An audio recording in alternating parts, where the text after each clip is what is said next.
I never imagined the most powerful woman in our neighborhood would end up watching her own daughter get handcuffed and put into a police car, all because she thought HOA rules were bigger than the law. The problem didn't start with one big incident. It started with small, constant acts of control that slowly built up over time. Living in our neighborhood looked peaceful from the outside, almost like something out of a real estate brochure. With neatly trimmed lawns, identical houses, spotless sidewalks, and perfectly aligned mailboxes, anyone driving through would think it was the ideal place to live. But behind that polished appearance was a different reality.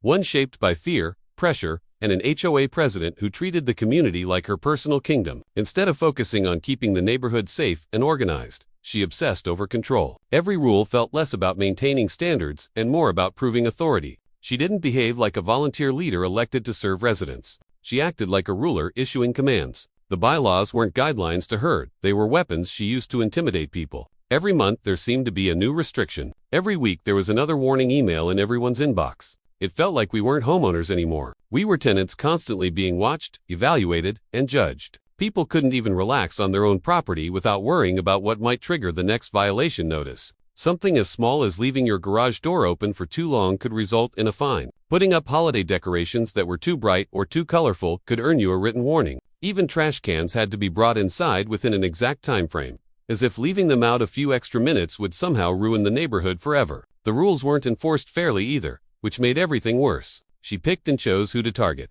and somehow the same people kept getting letters while her friends and close neighbors never seemed to have any problems at all. It created this uncomfortable tension where everyone felt like they were walking on eggshells. You could never tell if you were next. Instead of talking to neighbors about barbecues or weekend plans, conversations turned into quiet complaints about fines and emails. People whispered rather than spoke openly because no one wanted to attract attention. That's how you know something is wrong in a community when residents feel nervous in their own homes. The HOA president thrived on that fear. You could see it in the way she carried herself during meetings, like she was doing everyone a favor just by showing up. She spoke down to people, corrected them mid-sentence, and quoted sections of the bylaws like they were sacred law. If someone questioned her, she didn't discuss the issue calmly. She shut them down. It was always her way, or a violation letter. Over time, she built a reputation for being impossible to reason with. Neighbors who tried to challenge a fine often found themselves receiving even more scrutiny afterward. Suddenly their lawn was too long, their fence needed maintenance, or their driveway had unauthorized items. It felt less like management and more like retaliation. That's what made it personal for so many of us. It wasn't about maintaining property values anymore, it was about power. She needed everyone to know she was in charge. I started noticing this pattern more clearly when she focused on me. I had never had any issues before. I kept my property clean, followed the rules, and stayed quiet. But the moment she decided she didn't like something I owned, everything changed. My ATV, which was perfectly legal and properly stored, suddenly became her new target. It wasn't loud, it wasn't messy, and it stayed covered beside my garage exactly as the guidelines required. Yet she kept insisting it ruined the look of the neighborhood. That wasn't a rule, it was just her opinion. But to her, opinion and authority were the same thing. She acted like personal preference gave her the right to dictate what everyone else could own. Every time she walked by, she'd stare at it like it personally offended her. Soon after, the emails started. Reminders about storage rules, notes about visibility, random inspections that just happened to focus on my property. It felt deliberate, like she was searching for something, anything, to use against me. That's when it really hit me that this wasn't about community standards at all. It was about control and ego. She couldn't stand being told she was wrong, especially when the bylaws didn't support her complaint. Instead of accepting that, she doubled down. That's how bullies operate. They don't admit mistakes. They pressure you until you give in. And that's exactly what she expected. Most residents eventually just paid the fines or changed whatever she didn't like because fighting back took too much time and energy. She counted on people choosing peace over confrontation, but that silence allowed her behavior to grow worse. The more nobody challenged her, the more extreme she became. The neighborhood slowly transformed from a friendly place into a monitored zone where everyone felt watched. Cameras went up, doors stayed closed. People avoided her like you'd avoid trouble. It's strange how one person with a little authority can change the entire atmosphere of a place. Instead of community, there was anxiety. Instead of cooperation, there was compliance. She forgot that an HOA president is supposed to represent the residents, not rule them. Authority without accountability always leads to abuse. And that's exactly what happened. By the time everything exploded later, with the ATV incident, the signs had already been there for years. The constant nitpicking, the selective enforcement, the intimidation tactics, they were all proof that she wasn't protecting the neighborhood. She was protecting her own sense of power. And the worst part is that many people didn't even realize how abnormal it had become. We had gotten used to it, used to the warnings, used to the fear, used to adjusting our lives around one person's moods. That's how gradual control works. It creeps in slowly until you don't notice how much freedom you've lost. Looking back, the arrest wasn't really the beginning of the story. It was just the moment everything finally cracked. The real issue had always been her abuse of authority, her belief that being HOA president made her untouchable, and her assumption that no one would ever stand up to her. She confused a volunteer position with real power, and in doing so, she forgot something simple. An HOA can write rules about lawns and paint colors, but it can't replace the law or basic human respect. And once that illusion of power broke, everything else followed. What really shocked me wasn't just that my ATV was gone that afternoon, it was the attitude behind why it was taken. Losing property is frustrating, but what hit harder was realizing someone genuinely believed they had the right to take something that didn't belong to them and face zero consequences. That kind of thinking doesn't come from nowhere. It grows out of entitlement, and entitlement is dangerous because it convinces people that rules are only for everyone else. Emily didn't act like someone who made a mistake. She didn't look nervous, confused, or apologetic. She looked comfortable, relaxed, almost amused, like the whole situation was beneath her. That confidence told me everything I needed to know before she even spoke. When I first walked down the street and saw her riding my ATV in circles around the cul-de-sac, laughing with her friends, it felt surreal. She wasn't sneaking around or trying to hide it. She was showing off in broad daylight like it was her personal toy. Tires screeching, engine revving, carving loops in the road like she owned the place. If someone truly believes they're doing something wrong, they act carefully. They look over their shoulder. They avoid attention. But she did the opposite. She made a spectacle of it.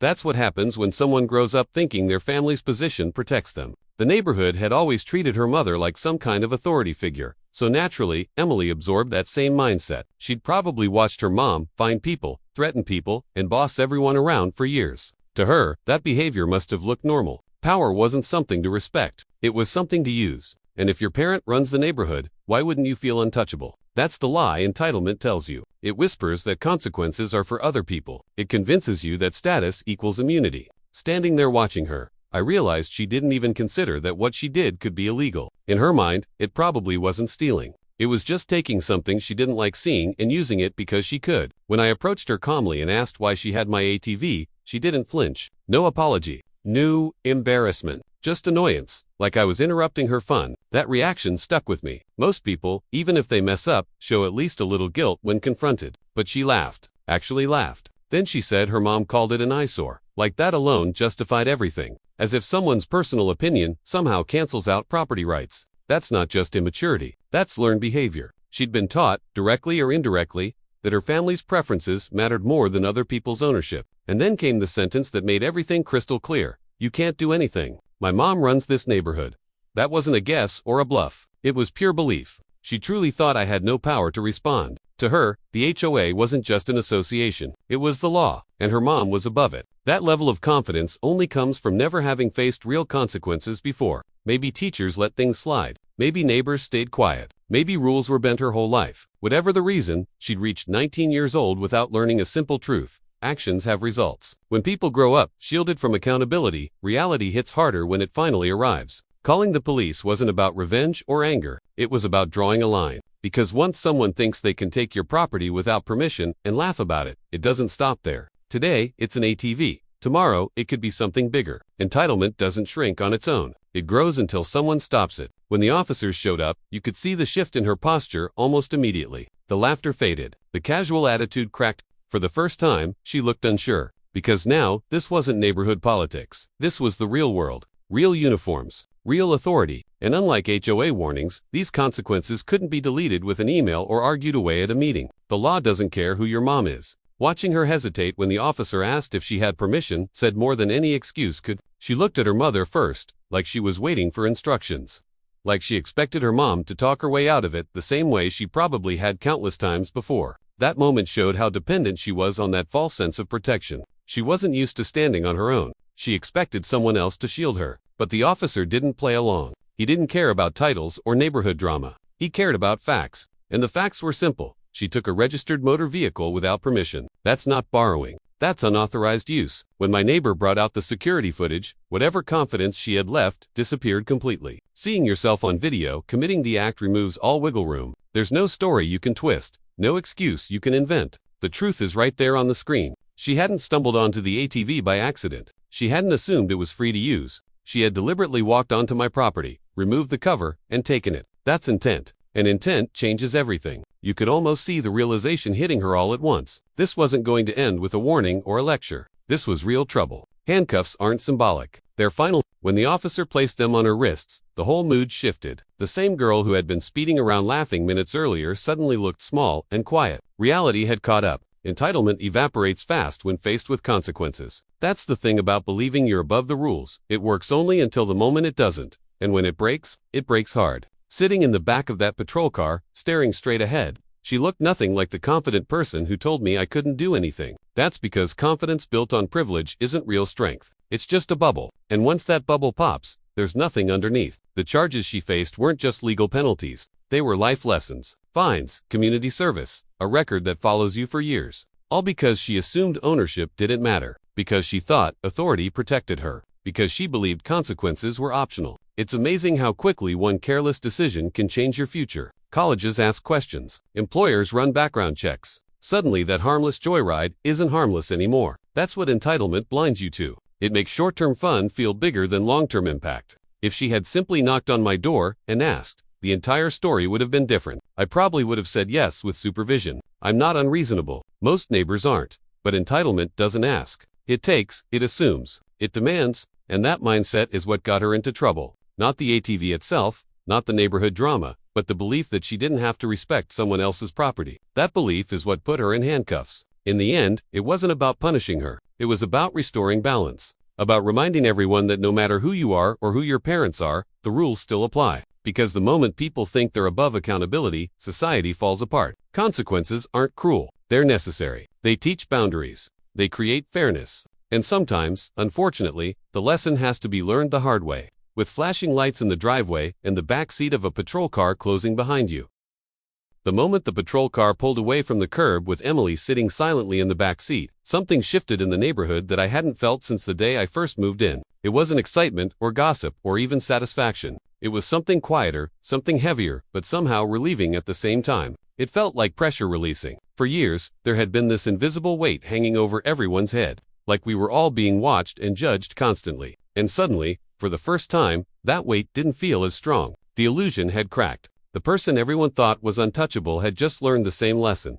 Everyone else lives by. The law doesn't care about titles. It doesn't care about positions. It doesn't care who you think you are. Accountability had finally shown up, and it didn't knock politely. It arrived with flashing lights and a uniform. Up until that day, the HOA president had built her power on perception. She acted confident enough, loud enough, and strict enough that people simply assumed she had more authority than she actually did. Most residents didn't bother questioning her because it felt easier to comply than to fight. When someone carries themselves like they control everything, you start believing it, even when it's not true. That's how she operated. She created this atmosphere where disagreement felt risky. If you challenged a fine, suddenly you'd receive 3 more notices the next week. If you asked for clarification, you'd get a cold email quoting bylaws in legal language meant to intimidate rather than explain. Over time, people stopped pushing back, not because she was right, but because they were tired. And when enough people stay quiet, the loudest person wins by default. That's the trick. Authority without accountability grows in silence. The arrest shattered that silence. It exposed something we all should have realized long ago. She wasn't powerful. She was just unchecked.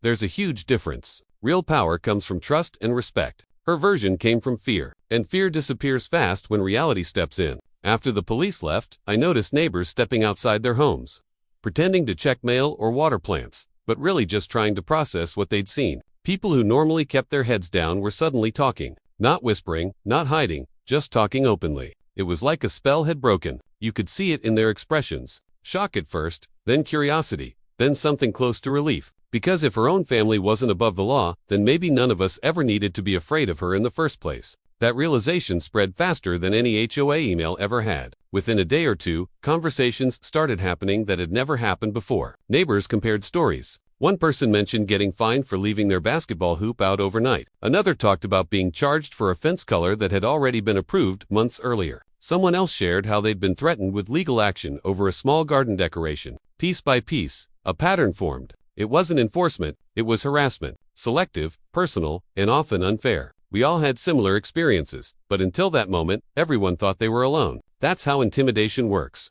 It isolates people so they don't realize others are going through the same thing. But once people start sharing, the fear loses its grip. Strength comes in numbers. Suddenly, the HOA president didn't look like a strict leader protecting standards. She looked like someone who had been abusing a small amount of authority for years. And once people saw that clearly, they stopped treating her like she was untouchable. The change in attitude was immediate. Residents who used to respond to her emails within minutes started questioning them. Instead of paying fines automatically, people asked for documentation. They requested proof. They cited the bylaws back to her. It sounds simple, but for this neighborhood, it was huge. For the first time, she wasn't the only one quoting the rulebook. She couldn't rely on intimidation anymore because everyone had just witnessed what happens when you step outside real law. Watching her try to maintain the same commanding tone after that incident was almost uncomfortable. The confidence wasn't there. The sharpness in her voice sounded forced, because deep down, she knew something had changed too. Respect can't be demanded after trust is broken. Once people stop believing in your authority, you can't scare them back into submission. That kind of power doesn't return. It fades. Within weeks, formal complaints started appearing. Not emotional rants, but written, documented concerns. People asked for financial transparency. They questioned how fines were calculated. They wanted to see records of past enforcement decisions. Things she'd never had to justify before. Accountability had finally reached her doorstep. And accountability is uncomfortable for anyone who isn't used to it. Meetings that used to be quiet and one-sided suddenly turned into discussions. Residents raised their hands. They challenged decisions. They asked why certain homes were targeted more than others. You could practically feel her losing control of the narrative. For years, she'd controlled the conversation through fear. Now fear was gone, replaced by logic and facts. And logic is much harder to manipulate. Eventually, the pressure became too much. The same person who once strutted around the neighborhood like a ruler quietly stepped down from her position. No big speech, no dramatic goodbye, just a resignation. And honestly, that said everything. Because if she truly believed she was right all along, she would have stayed and fought. But she didn't. She left because the illusion had collapsed. Without intimidation, there was nothing holding her authority together. After she resigned, something surprising happened. The neighborhood didn't fall apart like she always claimed it would without her strict leadership. In fact, it improved. People started cooperating more. Instead of immediately issuing fines, the new board members talked to residents first. Problems were solved with conversations instead of threats. It turns out most people are reasonable when you treat them with respect. Who would have thought? Lawns were still maintained. Homes were still clean. Standards didn't disappear. The only thing that disappeared was the hostility. And that proves something important. Control was never necessary. Communication was. Looking back, that's the biggest lesson in all of this. Accountability doesn't destroy communities. It protects them. When leaders know they can be questioned, they act more fairly. When residents know they have rights, they feel safer. Balance replaces fear. That's how it's supposed to work. Titles don't make someone above the law. They make them more responsible to follow it. The HOA president forgot that. She thought the position gave her immunity. But authority without accountability is just arrogance. Wearing a name tag, watching everything unfold didn't make me feel triumphant. There was no victory dance or sense of revenge. It was quieter than that, more grounded. I didn't want her daughter arrested. I didn't want anyone's life complicated. I just wanted basic respect for my property, and the same rules applied to everyone equally. That's not asking for much. That's just fairness. And fairness shouldn't feel like a battle. But sometimes it takes one moment, one undeniable consequence, to remind everyone how things are supposed to work. That day with the flashing lights didn't just change one family's reputation. It changed the entire atmosphere of the neighborhood. It reminded us that nobody is untouchable. Nobody gets special treatment, and no position, no matter how official it sounds, is bigger than the law. Once people understood that, everything else fell into place. Fear disappeared, voices returned, and the community finally felt like a community again instead of a place where everyone was just trying not to get in trouble. That's what real accountability does. It levels the playing field. It replaces intimidation with fairness. And sometimes, all it takes is one very public reality. Check to make everyone remember that respect isn't enforced through power, it's earned through responsibility.